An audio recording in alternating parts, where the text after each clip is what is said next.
Well, modern masonry actually began in the year 1717 in England. The lodge was formed, and many of these things were developed after 1717 in England, and then came to America and Canada as people migrated to North America during those years, and is widely established here in North America. It's estimated close to 5 million men are involved in Freemasonry here in North America, perhaps 1 million in the Shriners. The original Freemasons were priests. It was ecclesiastic Freemasonry. And how it came about was the priests, who were the Neanderthaler priests, they called them dog priests, they had slaves that they got by kidnapping little boys or exchanging material goods with women for their little boys. They would bring them into the cave and say, "This is my new son of the mother, Ma's son, Mason, Ma's son." And they would put them to work at expanding the caves and making tunnels and stuff like that once they got beyond the age that they were interested in them for sexual reasons. But at one stage of the game, it was decided that there would be a takeover on the surface of the earth again because the ice age had diminished, and they went around choosing a group of these boys who would become their scouts and guides above on the earth, and they made a deal with them. If you will work on changing human beings instead of working on changing caves, we will free you, and you will go on the surface. So you have free mod became sons. free mod sons. Now, all of the people who went on the planet were basically linked to the priesthood. So they were ecclesiastic freed Ma sons. They say that the strongest ram has the heaviest wool. But clip the mark of his power. Shear him and he becomes a thing to laugh at. The shield of his strength is gone. You've seen the eagle climb the sky. But pluck the 2 prime feathers from the tip of one wing, and the mighty eagle could no longer fly. The mark of his power is gone. The mark of his power. Samson. This is the mark of your power. It's your hair. If it were shorn from your head, I'd be as weak as any other man. In the Bible, they give you that as an allegory when they say that Samson lost his power when Delilah cut his hair. Obviously, by cutting hair, your muscles don't become weaker. So which power did they lose? They lost the power that they used to have of intuition. tell Laboratories messenger, I have the secret.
Samson, the Philistines are upon you.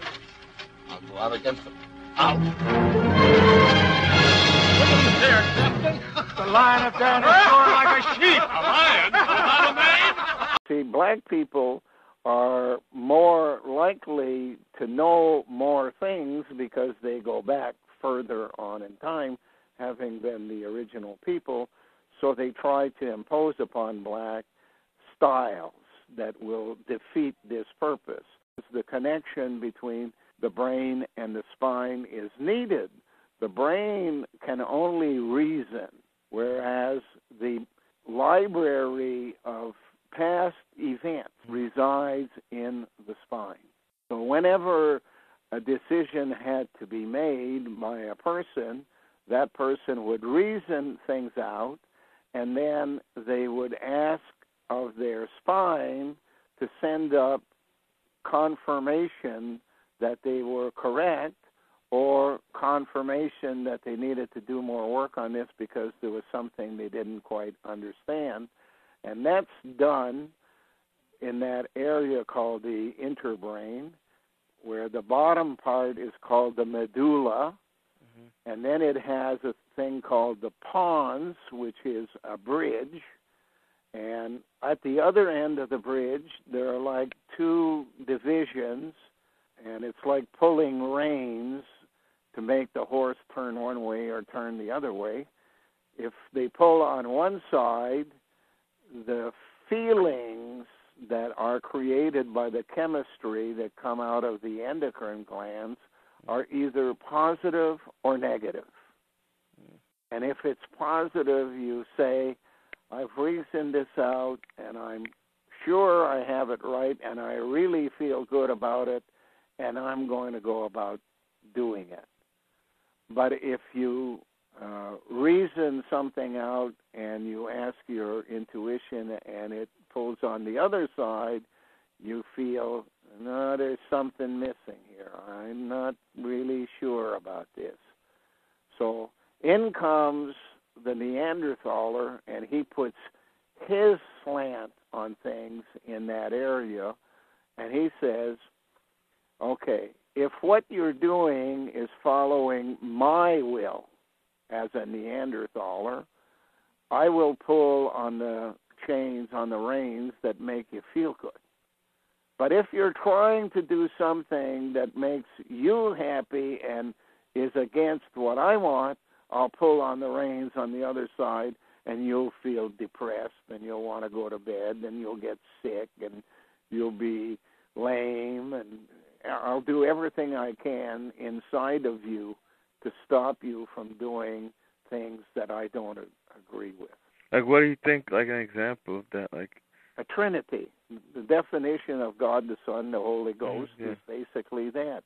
You have the original, God the Father, and then you have, that's the spine, and you have the new one, God the Son, that's the brain, and you have the Holy G-host, gang that wants to stick itself in the middle and change the direction. Masons, when they enter the lodge, are required to put on a white lambskin apron.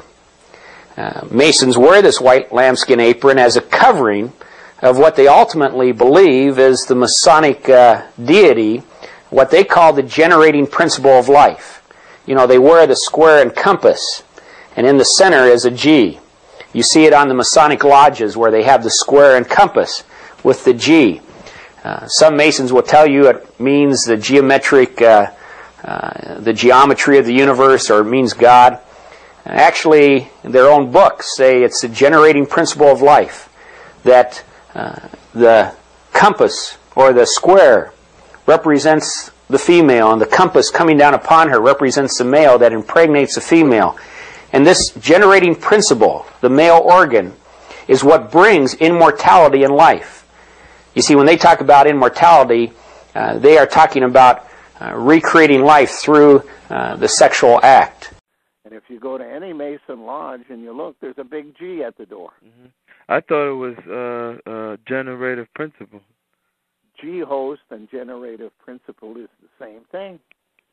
You're generating your will in another person. And they go through a series of rituals. Now, much of this is covered up by symbols and allegories, so that Masons, as they go through it, don't fully understand what they're doing.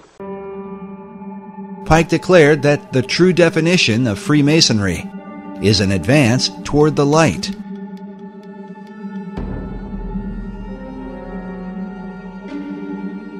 The question then becomes, what is the light of Masonry?